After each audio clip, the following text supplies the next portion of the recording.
Hello दोस्तों, नमस्कार। मैं भी एक आप सभी का बहुत बहुत स्वागत करता हूं आपके अपने इस उड़ूक परिवार में। तो साथियों, आज की इस क्लास में आरआरबी ग्रुप डी एग्जाम 2026 के लिए all India full paper solution होने वाला है। तो जैसा कि ग्रुप डी का एग्जाम 3 अगस्त से शुरू हो रहा है, तो इसी को टारगेट करते हुए लगातार हम लोग नए नए पेपर को हल कर रहे थे।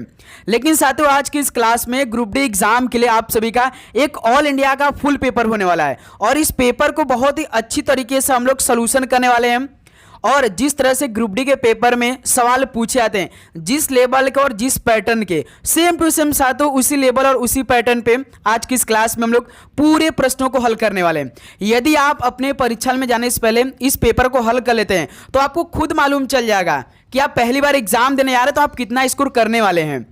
ये ज़्यादा पेपर बड़ा नहीं होगा, लेकिन मोस्ट इंपॉर्टेंट 55 सवाल होने वाला है। यदि आपके पास भाई 30 से 32 मिनट का समय है तो इस पूरे पेपर को सोल्यूशन आप करेंगे, खुद करेंगे। सबसे पहले याद रखिएगा, ग्रुप डी के पेपर में करंट अफेयर के सवाल आपको हल करना है। तो सबसे पहले हम लोग करंट अफेयर के 20 सवाल को बहुत ही दमदार करेंगे नए पैटर्न पे। आपको खुद मालूम चल जाएगा कि सवाल कैसा आने वाला है। तो टारगेट आपको हम दे रहे हैं केवल 8 से 9 सवाल, ठीक है। उसके बाद बेस्ट 25 सवाल साइंस के हल करने वाले हैं, जो कि साथियों कम से कम आप सभी का 12 से 13 सवाल सही होना चाहिए। उसके बाद रीजनिंग प्लस मैथ के सवालों को हल करेंगे, इसमें कम से कम आप सभी का 8 से 10 सवाल सही होना चाहिए।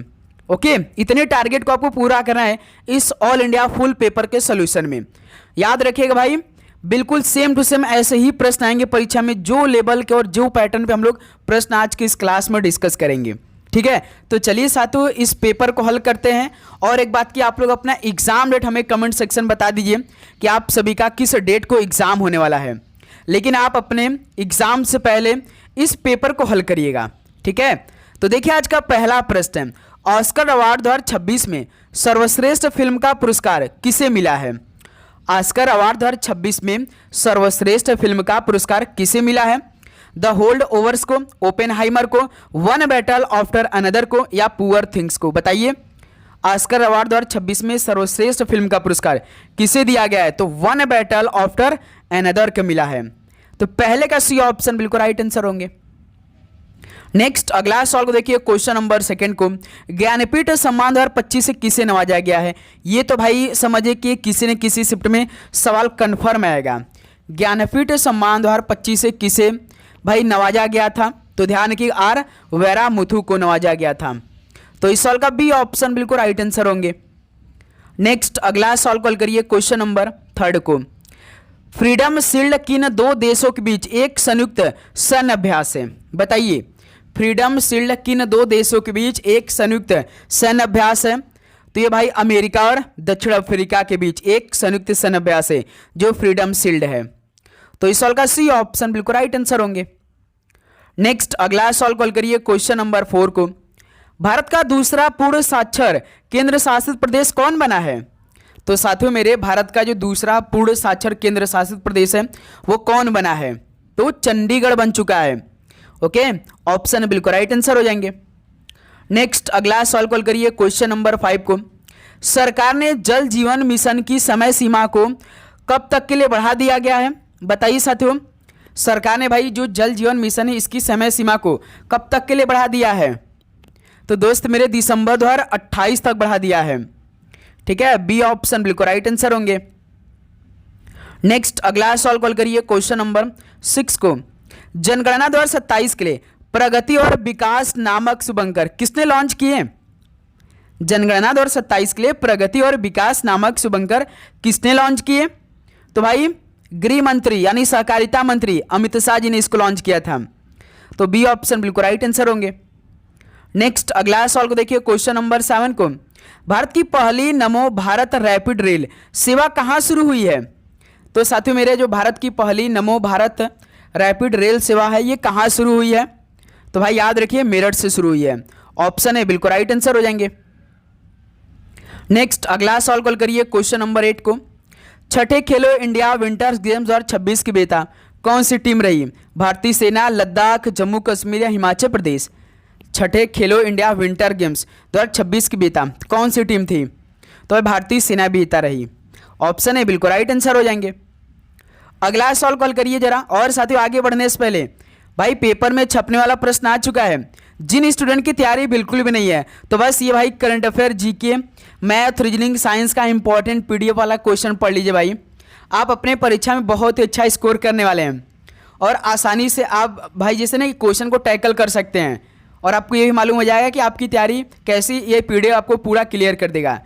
ठीक है मेरे दोस्तों, कम समय में आपकी ज़्यादा तैयारी हो जाएगी। तो पीडीएफ आपको मिलेगा कैसे, देखिए व्हाट्सएप नंबर दिखाई दे रहा होगा, इस नंबर पर व्हाट्सएप करके मात्र साथियों 25 रुपये पे करके क्वेश्चन मंगा सकते हैं। और सबसे बड़ी बात है कि आज देखिए 27 जुलाई है, पेपर 3 तारीख से शुरू हो रहा है, यानी 5 दिन बाकी है, 6वें दिन तो आप एग्जाम देने ही जाएंगे। तो इसमें आपको केवल प्रीवियस ईयर के क्वेश्चन लगाना है, तो हम आपको पूरा भाई प्रीवियस ईयर के क्वेश्चन प्रोवाइड कर देंगे, A to Z, एक भी क्वेश्चन आपका मिस नहीं होगा, अलग अलग सब्जेक्ट का। तो इसलिए साथों इस नंबर पे आप व्हाट्सएप करके ना सारे क्वेश्चन मंगा लीजिए, मात्र 25 रुपये भाई, ज़्यादा पैसे हम आपसे नहीं ले रहे हैं भाई। क्वेश्चन नंबर 9 देखिए, वैश्विक निवास सूचकांक 2026 में प्रथम स्थान किसे मिला है, बताइए। वैश्विक निवास सूचकांक 2026 में प्रथम स्थान किसे मिला है, तो भाई ग्रीस को मिला है। बी ऑप्शन है बिल्कुल राइट आंसर होंगे। नेक्स्ट अगला सवाल देखिए, क्वेश्चन नंबर 10 को, रक्षा मंत्री राजनाथ सिंह ने मिलन 2026 अभ्यास के 13वें संस्करण का उद्घाटन कहाँ किया। रक्षा मंत्री राजनाथ सिंह ने मिलन 2026 अभ्यास के 13वें संस्करण का उद्घाटन कहाँ पर किया, तो साथियों विशाखापट्टनम में इसका उद्घाटन किया है। ऑप्शन है बिल्कुल राइट आंसर होंगे। नेक्स्ट अगला सवाल कॉल करिए, क्वेश्चन नंबर 11 को, हेनली पासपोर्ट इंडेक्स 2026 में भारत का स्थान क्या है। साथियों मेरे हेनली पासपोर्ट इंडेक्स 2026 में भारत का स्थान क्या है, तो भारत का स्थान 78वां है। बी ऑप्शन बिल्कुल राइट आंसर हो जाएंगे। नेक्स्ट अगला सवाल को देखिए, क्वेश्चन नंबर 12 को, फरवरी 2026 को छत्रपति शिवाजी महाराज की कौन सी जयंती मनाएगी। ये साथियों इंपॉर्टेंट सवाल बन सकता है भाई। फरवरी 2026 को छत्रपति शिवाजी महाराज की कौन सी जयंती मनाई गई थी, तो 396वीं जयंती मनाई गई थी फरवरी 2026 को। ऑप्शन ए बिल्कुल राइट आंसर होंगे। क्लियर। अगला सवाल को देखिए, क्वेश्चन नंबर 13 को, BBC Indian sports woman of the year 2025 के खिताब किसने जीता। ये भी इंपॉर्टेंट सवाल है भाई, इसे तो आप जरूर तैयार कर लेंगे। BBC Indian sports woman of the year 2025 के खिताब किसने जीत लिया था, तो स्मृति मांधाना जीती थी। ठीक है, डी ऑप्शन बिल्कुल राइट आंसर हो जाएंगे। नेक्स्ट अगला सवाल को देखिए, क्वेश्चन नंबर 14 को, व्यापक शहरी नीति का ड्राफ्ट मंजूर करने वाला पहला राज्य कौन है। तो साथियों मेरे व्यापक शहरी नीति का ड्राफ्ट मंजूर करने वाला पहला राज्य कौन सा है, तो वो साथियों केरल राज्य है। ठीक है, सी ऑप्शन बिल्कुल राइट आंसर होंगे। नेक्स्ट अगला सवाल को देखिए, क्वेश्चन नंबर 15 को, लखपति बिटिया योजना किस राज्य या केंद्र शासित प्रदेश ने शुरू की, यानी यूटी। बताइए साथियों, लखपति बिटिया जो योजना है किस राज्य या किस यूनियन टेरिटरी ने शुरू की है, तो भाई वो दिल्ली, यानी कि केंद्र शासित प्रदेश दिल्ली ने शुरू की है लखपति बिटिया योजना को। ऑप्शन है बिल्कुल राइट आंसर होंगे। नेक्स्ट अगला सवाल को देखिए, क्वेश्चन नंबर 16 को, भारत का पहला central bank digital currency system कहाँ लॉन्च हुआ है। तो साथियों मेरे भारत का जो पहला central bank digital currency system है कहाँ पर लॉन्च हुआ है, तो दोस्त मेरे याद रखिएगा आप सभी लोग, गांधीनगर में। सी ऑप्शन बिल्कुल राइट आंसर हो जाएंगे।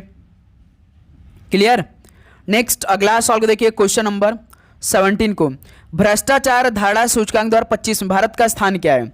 साथियों मेरे भ्रष्टाचार धारणा सूचकांक 2025 में भारत का स्थान क्या है, तो भारत का स्थान 91वां था भ्रष्टाचार धारणा सूचकांक 2025 में। ठीक है, सी ऑप्शन राइट आंसर होंगे। नेक्स्ट अगला सवाल को देखिए, क्वेश्चन नंबर 18 को, नेटवर्क रेडीनेस इंडेक्स 2025 भारत का स्थान क्या है। साथियों पूरा सवाल हम करवाने वाले, बस आप डेली क्लास करिए भाई। नेटवर्क रेडीनेस इंडेक्स 2025 में भारत का स्थान क्या है, तो भाई 45वां स्थान है। डी ऑप्शन बिल्कुल राइट आंसर होंगे।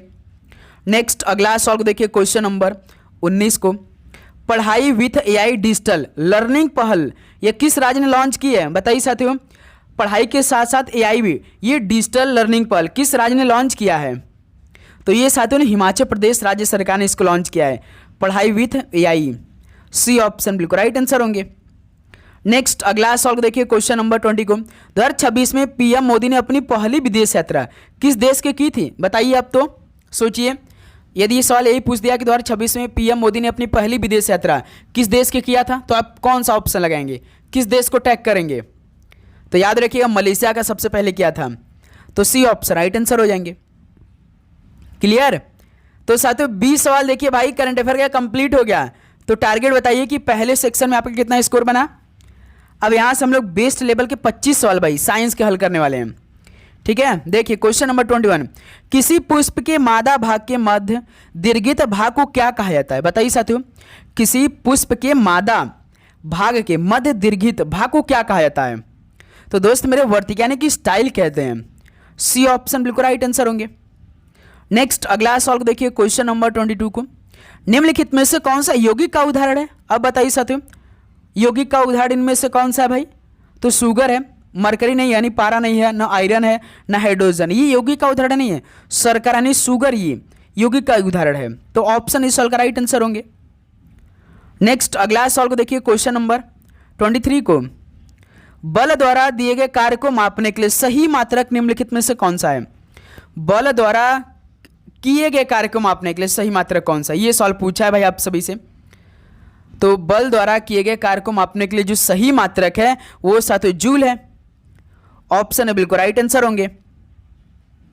नेक्स्ट अगला सवाल को देखिए भाई क्वेश्चन नंबर 24 को, और आप रीजनिंग और मैथ का सवाल बिन हल किए इस क्लास को नहीं स्किप करेंगे, पूरा क्लास आपको देखना है। निम्नलिखित में से कौन सा अधातु का अभिलाक्षणिक गुण धर्म है। बताइए साथियों, अधातु का अभिलाक्षणिक गुण धर्म इनमें से कौन सा है। तो भाई विद्युत कुचालक है। ठीक है, डी ऑप्शन बिल्कुल राइट आंसर होंगे। नेक्स्ट अगला सवाल कॉल करिए क्वेश्चन नंबर 25 को, छोटे द्वारक वाले गोलाकार दर्पणों के लिए वक्रता त्रिज्या आर और फोकस दूरी एफ के बीच क्या संबंध होता है। बताइए साथियों, छोटे द्वारक वाले गोलाकार दर्पणों के लिए वक्रता जो त्रिज्या होता है और फोकस दूरी होता है, इनके बीच क्या संबंध होता है। बताइए साथियों। तो दोस्त मेरे याद रखिएगा, आर बराबर जानते क्या होता है, 2f होता है। ठीक है, डी ऑप्शन बिल्कुल परफेक्टली आंसर है। ठीक है, चलिए नेक्स्ट अगला सवाल कॉल करिए क्वेश्चन नंबर 26 को, एक कोशिकीय जीव अमीबा की आकृति कैसी होती है। बताइए साथियों, एक कोशिकीय जीव अमीबा की आकृति कैसी होती है। तो साथियों ना बिल्कुल परिवर्तनीय होती है, बदलती रहती है, जो एक कोशिकीय जीव अमीबा है। बी ऑप्शन बिल्कुल राइट आंसर हो जाएंगे। नेक्स्ट अगला सवाल को देखिए क्वेश्चन नंबर 27 को, स्टेथोस्कोप किस सिद्धांत पर कार्य करता है। बताइए, जो स्टेथोस्कोप है वो किस सिद्धांत पर काम करता है। तो दोस्त मेरे वो ध्वनि का बहु परावर्तन के सिद्धांत पर काम करता है। ऑप्शन इस सवाल का बिल्कुल राइट आंसर हो जाएंगे। नेक्स्ट अगला सवाल कॉल करिए क्वेश्चन नंबर 28 को, शरीर में प्रतिवर्ती चाप जो रिफ्लेक्स आर्क ये कहाँ बनता है। बताइए साथियों, अब जो शरीर में प्रतिवर्ती चाप बनता है ये कहाँ पर बनता है, यानी रिफ्लेक्स आर्क कहाँ पर बनता है शरीर में। तो दोस्त मेरे मेरुरज्जु में यानी कि स्पाइनल कॉर्ड में। सी ऑप्शन बिल्कुल राइट आंसर होंगे। ओके, याद करते चलिएगा हर एक सवाल का आंसर।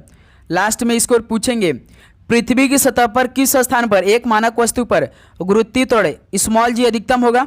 अब बताइए, ये भाई इंपॉर्टेंट सवाल है, कौन कौन इस सवाल का राइट आंसर बताएगा। बताइए आप लोग, पृथ्वी की सतह पर किस स्थान पर एक मानक वस्तु पर गुरुत्वाकर्षण अधिकतम होगा। तो अधिकतम होगा सातों ध्रुव पर। डी ऑप्शन राइट आंसर होंगे। नेक्स्ट अगला सवाल को देखिए क्वेश्चन नंबर 30 को, जिंक और कॉपर जैसी धातु को शुद्ध करने के लिए किस विधि का उपयोग किया जाता है। बताइए साथियों, जिंक और कॉपर जैसी धातुओं को शुद्ध करने के लिए किस विधि का उपयोग किया जाता है। तो विद्युत अपघटनी शोधन का उपयोग किया जाता है भाई, जिंक और कॉपर जैसी धातुओं को शुद्ध करने के लिए। ऑप्शन इस सवाल का बिल्कुल राइट आंसर है।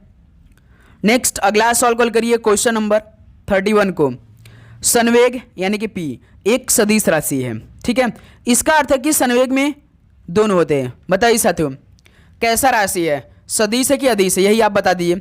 मतलब सदिश राशि तो है भाई, सदिश राशि में कौन कौन होते हैं, केवल एक होता है द्रव्यमान होता है कि त्वरण होता है कि परिमाण होता है। बताइए साथियों, या दोनों होते हैं। कौन कौन दोनों होते हैं भाई। तो सर इसमें परिमाण और दिशा दोनों होते हैं सदिश राशि में भाई। तो सी ऑप्शन बिल्कुल राइट आंसर हो जाएंगे। क्लियर। चलिए नेक्स्ट अगला सवाल को देखिए क्वेश्चन नंबर 32 को, निम्नलिखित में से कौन सा शुद्ध पदार्थ केवल एक प्रकार के परमाणु से बना है। तो साथियों, इनमें से कौन सा शुद्ध पदार्थ है जो केवल की एक प्रकार के परमाणु से बना है। तो वो साथियों सोडियम है भाई।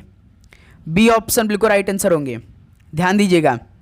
नेक्स्ट अगला सवाल कॉल करिए क्वेश्चन नंबर 33 को, किसी दी गई तरंग के लिए यदि गति 3 गुना और तरंगदैर्घ्य 3 गुना हो जाए तो आवृत्ति क्या होगी। यदि साथियों किसी दी गई तरंग के लिए यदि गति 3 गुना और तरंगदैर्घ्य 3 गुना हो जाए तो आवृत्ति क्या होगी। तो दोस्त मेरे ना समान रहती है, आवृत्ति समान रहेगी।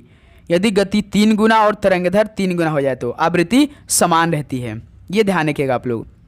चलिए नेक्स्ट अगला सवाल देखिए, क्वेश्चन नंबर 34 को। पशुओं में मुख्य परिवहन तंत्र कौन सा होता है। साथियों पशुओं में मुख्य परिवहन तंत्र कौन सा होता है।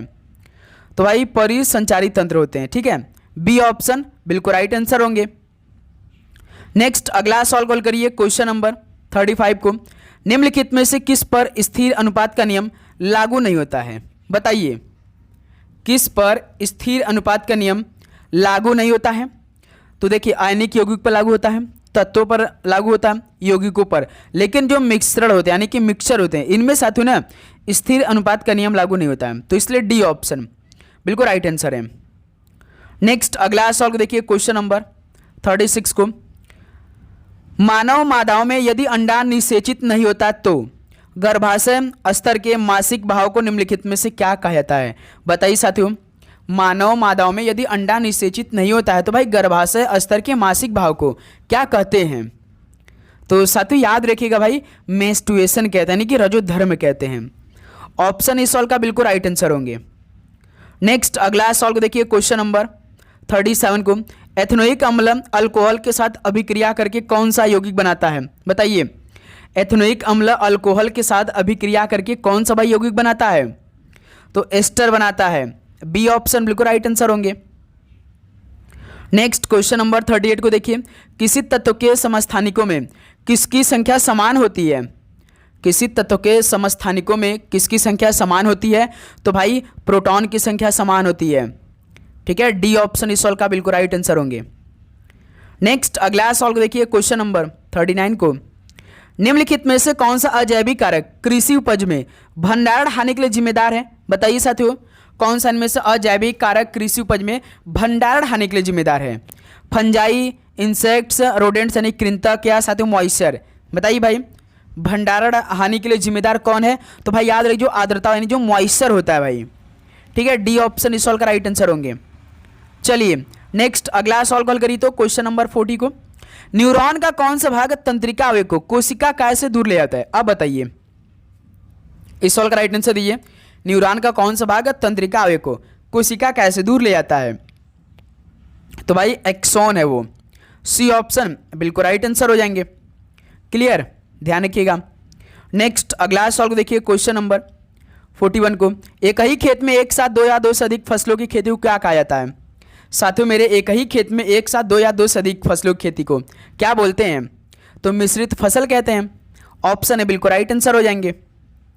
नेक्स्ट अगला सवाल को देखिए, क्वेश्चन नंबर 42 को। यदि आवर्धन धनात्मक है तो निर्मित प्रतिबिंब कैसा होगा। यदि आवर्धन धनात्मक है तो निर्मित प्रतिबिंब कैसा होगा। तो आभासी होगा और सीधा होगा, यानी कि ऑप्शन इस सवाल का बिल्कुल राइट आंसर होंगे। नेक्स्ट अगला सवाल को देखिए, क्वेश्चन नंबर 43 को। निम्नलिखित में से कौन सा किसी पदार्थ की प्रतिरोधकता का सही मात्रक है। अब बताइए भाई किसी पदार्थ की प्रतिरोधकता का सही मात्रक कौन सा है। तो ओमीटर है, सी ऑप्शन बिल्कुल राइट आंसर है। चलिए भाई क्वेश्चन नंबर 44 को हल करिए। एक आदमी में तारतम्य बच्चे के तारतम्य से कैसा होता है भाई। बताइए एक आदमी में तारतम्य बच्चे के तारतम्य से कैसा होता है। आप सभी को मालूम होना चाहिए भाई, याद रखिए हमेशा निम्नतर ही होता है, ठीक है। बी ऑप्शन बिल्कुल राइट आंसर हो जाएंगे। नेक्स्ट अगला सवाल को देखिए, क्वेश्चन नंबर 45 को। मानव शरीर में कंकाल पेशियों का मुख्य कार्य निम्नलिखित में से क्या है। तो साथियों मानव शरीर में कंकाल पेशियों का मुख्य कार्य क्या है। तो हमारे शरीर में संचलन का मुख्य कार्य करते हैं भाई। बी ऑप्शन इस सवाल का राइट आंसर हो जाएंगे। तो भाई साइंस के 25 साल कंप्लीट हो गए। बताइए आप सभी कितना स्कोर बना। अब यहाँ से मेरे दोस्त हम लोग रीजनिंग के बेस्ट सवाल को डिस्कस करेंगे। भाई आप रीजनिंग में ना पूरे 30 के 30 सवाल भी सही कर सकते हैं बिल्कुल आराम से, बस आपका प्रैक्टिस चाहिए साथियों। आप यदि प्रैक्टिस करते आ रहे होंगे तो भाई आप 30 में से 30 तो आराम से ले आएंगे, ठीक है। अब देखिए क्वेश्चन नंबर 46। यदि ए का अर्थ भाग है, बी का अर्थ गुणा है, सी का अर्थ प्लस है, डी का अर्थ माइनस है, तो निम्नलिखित समीकरण में प्रश्न चिन्ह के स्थान में क्या आएगा। बताइए साथियों जैसे ही आपका समीकरण दे रखा है और इसमें देखिए 22D यानी कि नंबर दिया है और अक्षर दिया है, अक्षर का अर्थ ना प्रश्न में दिया गया है, तो पहले समीकरण को बनाना है। तो देखिए पहले समीकरण बनाते हैं। 22D है, डी का अर्थ माइनस है, तो डी की जगह माइनस। 55, 55 के बाद देखिए ए है, ए का अर्थ भाग यहाँ पे है, तो ए की जगह भाग रख दिया हमने। 5, 5 के बाद देखिए सी है, सी का अर्थ प्लस है, तो सी की जगह प्लस रखिए। 14, 14 के बाद देखिए बी है, बी का अर्थ गुणा है, तो बी की जगह गुणा रख दीजिए। ठीक, समीकरण बन गया। इसमें बॉल्ड में अप्लाई कर दीजिए। 22 माइनस 5 का भाग 55 में देंगे तो 11 बार में प्लस 14 8 112 होता है भाई, मल्टीप्लाई हो जाएगा 14 का 8 का। ठीक, अब देखिए 112 ये प्लस में है, ये प्लस 22 में, तो इसको जोड़ा जाएगा, कितना आ जाएगा 134। 134 में से 11 को माइनस करेंगे तो दोस्त मेरे 100 कितना आएगा 23 आएगा। डी ऑप्शन देखिए सॉल्व का राइट आंसर हो जाएंगे। समझ में आया ये सवाल? तो देख सकते हैं इसी तरह सवाल आपके पेपर में आएगा। ठीक है, नेक्स्ट अगला सवाल को देखिए तो क्वेश्चन नंबर 47 को कम से कम साथियों ने इस तरह का सवाल आपके पेपर में मान के चलिए कि 8 से 9 नंबर का आएगा। घुमा फिरा कर एक ही सवाल भाई कम से कम 8 से 9 दे देंगे आपके पेपर में, बस आपको समझना है। जैसे देखिए ये सवाल O P Q R W X और वाई एक सीधे पंक्ति में उत्तर की ओर अभिमुख होकर बैठे। जैसे दोस्त मेरे एक सीधे से पंक्ति है, ठीक है, सीधी पंक्ति, कितने लोग बैठे हैं इस पंक्ति में? 1 2 3 4 5 6 7 लोग, 1 लोग 2 लोग 3 लोग 4 लोग 5 लोग 6 लोग 7 लोग। साथियों मेरे इसमें आपको हमेशा याद रखिएगा जो आपका राइट साइड है, जो आपका इस टाइम राइट हैंड है, इसमें भी साथियों वही दायां होगा। राइट का मतलब होता है दायां और लेफ्ट का मतलब होता है साथियों बायां। जो आपका साथियों राइट हैंड होगा इसमें भी जो अक्षर को हम बैठाएंगे वही होगा। जो आपका बायां हैंड है यानी जो आपका लेफ्ट हैंड है वही साथियों जो अक्षर को हम बैठाएंगे उसका भी वही होगा सेम, क्योंकि सभी साथियों नॉर्थ की तरफ देख रहे हैं, ऊपर की तरफ देख रहे हैं। ये ध्यान रखिएगा आप लोग, बस इतना। अब देखिए इसको हल करते हैं। ये सवाल ना वही लाइन से शुरू करिए, देखिए कि यहाँ से हम बिल्कुल शुरू कर सकते हैं। सवाल देखिए पहला लाइन, पी के बाईं ओर केवल 2 व्यक्ति बैठे, तो हम यहाँ सवाल शुरू कर सकते हैं क्योंकि सवाल बोल दिया कि पी के बाईं ओर ने केवल 2 ही व्यक्ति बैठे और कोई नहीं बैठा है। तो दोस्त मेरे पी को हम यहाँ बैठाएंगे तभी तो देखिए इनके बाई साइड में 2 लोग आ जाएंगे। ठीक, समझ में आया? तो पी के बाईं ओर केवल 2 व्यक्ति। फिर देखिए अगला लाइन, पी और डब्ल्यू के बीच केवल 3 व्यक्ति बैठे। अब देखिए पी तो साथ यहाँ पे ऑलरेडी बैठ गया है, अब सवाल बोल दिया है कि पी और डब्ल्यू के बीच में 3 व्यक्ति बैठे हैं, यानी कि साथियों डब्ल्यू को हम यहाँ बैठाते हैं तब ना पी और डब्ल्यू के बीच में 3 लोग आ जाएंगे। देखिए 1 लोग 2 लोग 3 लोग। ठीक, फिर देखिए उसके आगे वाला लाइन को पढ़ते हैं, डब्ल्यू और एक्स के बीच केवल 1 व्यक्ति बैठे। डब्ल्यू यहाँ पे ऑलरेडी बैठा है और एक्स को हम यहाँ बैठा देते हैं तो डब्ल्यू और एक्स के बीच में 1 लोग आ जाएगा भाई, ये जो पंक्ति खाली है। ठीक, ये भी लाइन क्लियर होगा। फिर देखिए आर जो है ओ के ठीक बाईं ओर पड़ोस में बैठा है, आर जो है ओ के ठीक बाईं ओर पड़ोस में बैठा है। ये दोस्त मेरे देखिए यही 2 पंक्ति केवल खाली है, यहीं पर हम साथियों ओ और आर को बैठा सकते हैं। तो ओ के ठीक बाईं ओर यानी ओ के ठीक लेफ्ट में आर बैठा है। ठीक, ये बैठ गया। फिर उसके बाद लाइन पढ़िए, वाई जो है डब्ल्यू का निकटतम पड़ोसी नहीं है, यानी कि साथियों डब्ल्यू का निकटतम पड़ोसी वाई नहीं। यहाँ डब्ल्यू यहाँ पर यानी वाई यहाँ पर नहीं आएगा क्योंकि सवाल बोल दिया है कि डब्ल्यू जो है ना वाई जो है डब्ल्यू का निकटतम पड़ोसी नहीं होगा, यानी साथियों वाई यहाँ पे आ जाएगा। अभी एक पंक्ति खाली, कौन नहीं बैठा है? क्यों नहीं बैठा है, तो क्यों को यहाँ बैठा दीजिए। सवाल क्या पूछा, क्यों के दाईं ओर कितने व्यक्ति बैठे? क्यों के राइट साइड में, क्यों के राइट साइड में तो डब्ल्यू केवल बैठा है गुरु, यानी केवल 1। पहला ऑप्शन देखिए केवल 1 व्यक्ति बैठा है, वो भी डब्ल्यू किसके? क्यों के दाईं ओर, क्यों के राइट साइड में आपका राइट हैंड है, क्यों के दाईं ओर कौन बैठा है? डब्ल्यू केवल बैठा है। ठीक है मेरे दोस्त, समझ में आया ये सवाल? चलिए इसी बात पे आप लोग क्वेश्चन नंबर 48 को हल करिए।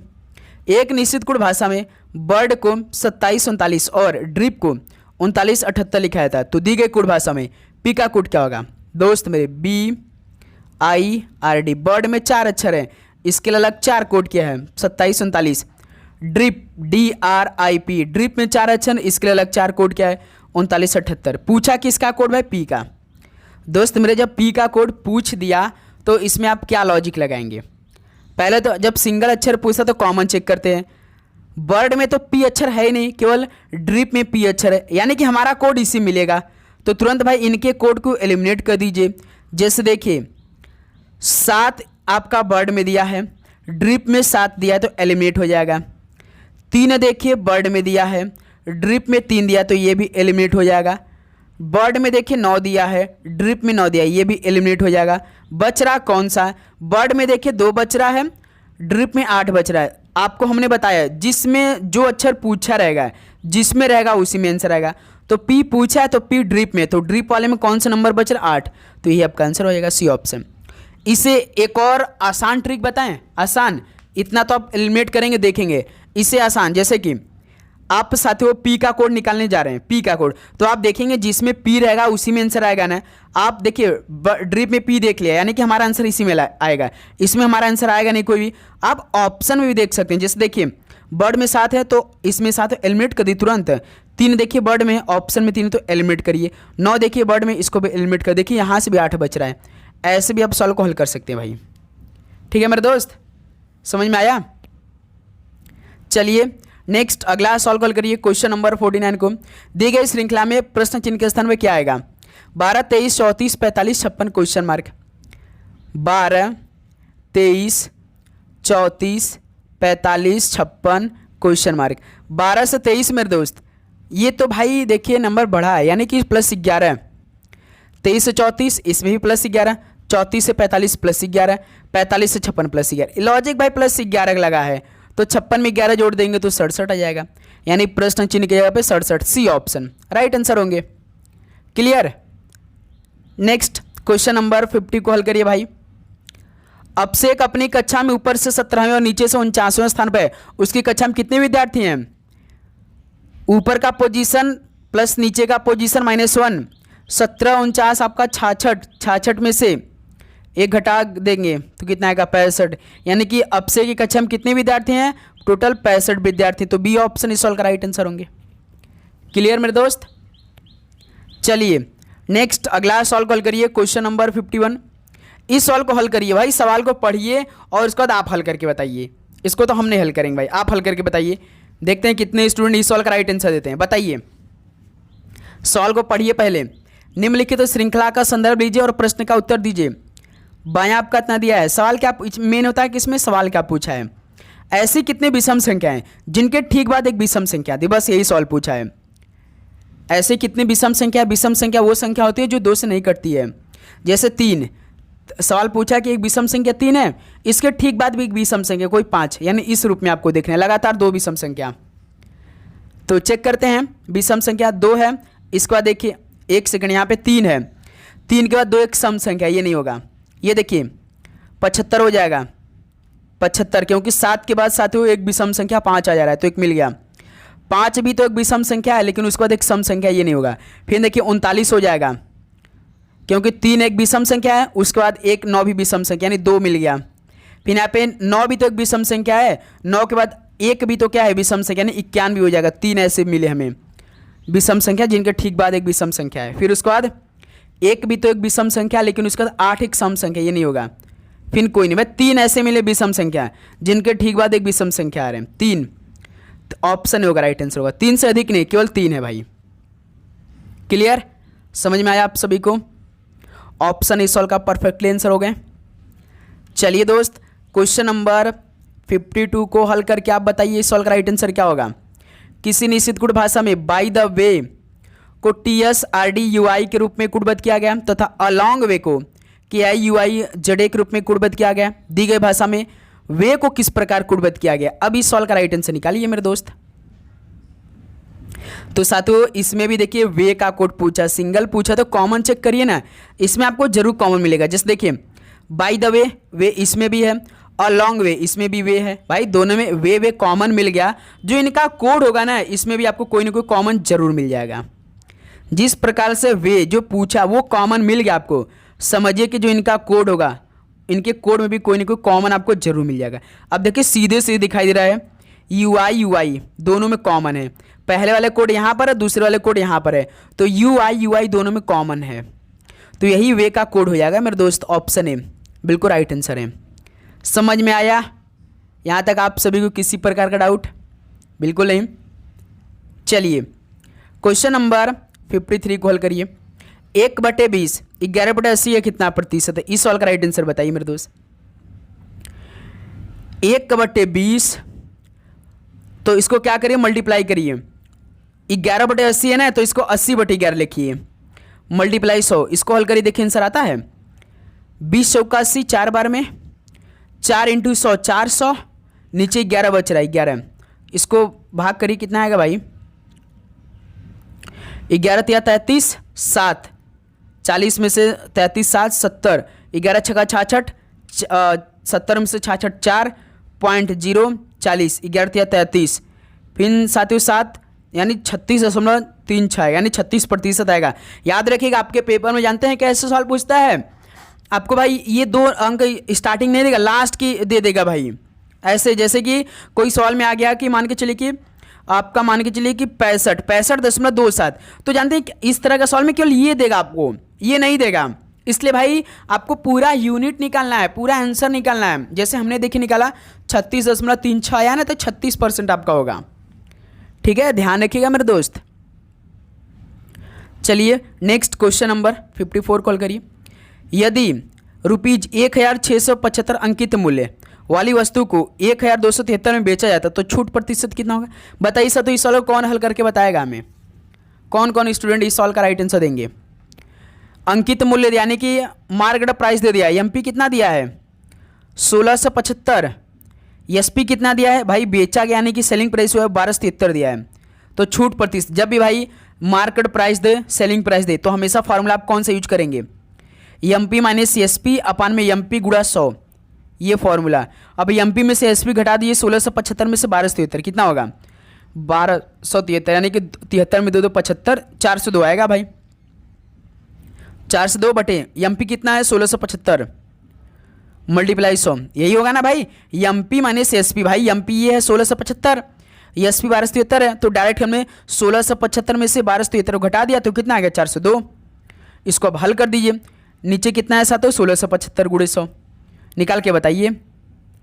देखिए हमारा समीकरण, इसको याद रखिए, 402 अपान में 1675 गुणे 100, 402 1675 गुणे 100, इसको हल करिए भाई मेरे दोस्त, कितना राइट आंसर आएगा?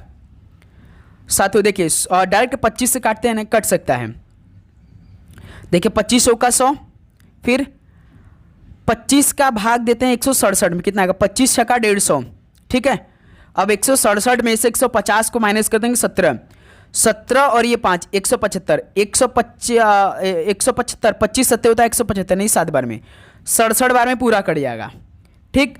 67 छक्का होता है साथियों कितना 602 होता है, 602 होता है, 67 छक्का 402 होता है, याद रखिएगा 67 छक्का 402। अब 6 और 4 बच रहा है, 6 इंटू 4 तो कितना आएगा साथियों 24%। तो देखिए सी ऑप्शन हो जाएगा। तो छूट प्रतिशत कितना है 24% का है। बताइए साथियों, इस प्रकार के सवाल में किसी प्रकार डाउट आपको बताइए साथियों। तो इस तरह से ये सवाल हल होगा भाई, तरीका बस आप याद रखिएगा। चलिए भाई नेक्स्ट क्वेश्चन नंबर 55 कॉल करिए। एक दुकानदार ने 750 रुपये में एक कुर्सी खरीदी, उसने 10% की हानि बेच दिया, तो कुर्सी का विक्रय मूल्य कितना था? एक दुकान 750 रुपये में खरीदा, 10% की हानि हो गया, यानी कोई सामान 100% के लिए होगा, 10% की हानि पे यानी 90 अपान में 100। हल करिए ना, 1 0 से 1 0 कैंसिल, 1 0 से 1 0 कैंसिल, 9 5 45 का 5 4, 9 से 63 4 67 यानी 675 होगा। तो कुर्सी का विक्रय मूल्य यानी सेलिंग प्राइस कितना होगा साथियों? ₹675 होगा। ऑप्शन देखिए बी राइट आंसर होंगे। तो साथियों ये पूरे ऑल इंडिया लेवल का पहला पेपर कंप्लीट हुआ। बताइए साथियों आप सभी का कितना स्कोर बना आज की सेशन से? तो उम्मीद करूंगा आप सभी को बहुत ही शानदार तरीके से हर एक सवाल समझ में आया होगा। यदि साथियों आपको किसी भी सवाल पे डाउट है तो भाई कमेंट बॉक्स में आप जरूर बताइए। कोई भी सवाल पे आपको डाउट है तो कमेंट बॉक्स में आप जरूर बताइए। इसी तरह लगातार पेपर आएगा साथियों, डेली 3 से 4 क्लास आ रही है। चैनल पे नए तो सब्सक्राइब करने के बाद नोटिफिकेशन को ऑन करेंगे मेरे दोस्त, ठीक है। तो भाई चैनल को आप सब्सक्राइब करिए, नोटिफिकेशन को ऑन करिए, डेली क्लास करिए, मॉक टेस्ट लगा लीजिए भाई। और आप लोग अपना एग्जाम डेट कमेंट सेक्शन बता दीजिए कि आप सभी का इस डेट को एग्जाम होने वाला है। ओके, तो चलिए साथियों मिलते हैं दोपहर 12 बजे करंट अफेयर टेस्ट के साथ। करंट अफेयर 12 बजे आपकी क्लास होगी, तैयार रहिएगा। ओके, तो आप सभी को all the very best, God bless you भाई एग्जाम के लिए। आप सभी इस बार पेपर को फोड़ने वाले हैं। ओके, जय हिंद, वंदे मातरम।